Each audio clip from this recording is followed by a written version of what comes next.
चोरीच्या दुचाकीची विक्री करण्यासाठी आलेल्या विधी संघर्षग्रस्त बालकासह दोघांना ताब्यात घेण्यात आले।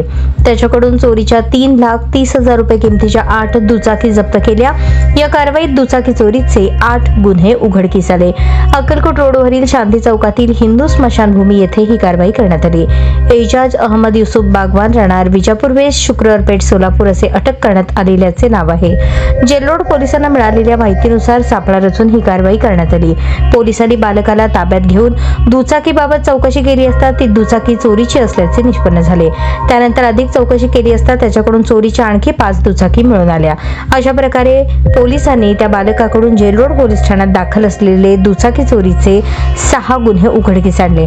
तसेच पोलिसांनी एजाज बागवान याच्याकडून चोरीच्या 2 दुचाकी जप्त केल्या। त्यामुळे MIDC व मंगळवेढा पोलीस ठाण्यात दाखल असलेल्या दुचाकी चोरीचे गुन्हे उघडकीस आले आहेत। या प्रकरणी पोलिसांनी विधी संघर्षग्रस्त बालकाचा शोध घेऊन पोलीस निरीक्षक शिवाजी राऊत व भाऊराव बिराजदार यांच्या मार्गदर्शनाखाली सहाय्यक पोलीस निरीक्षक संदीप पाटील, सहाय्यक फौजदार HD नदाफ, पोलीस हवालदार धनाजी बाबर, संतोष वायदंडे यांच्या पथकाने ही कारवाई केली।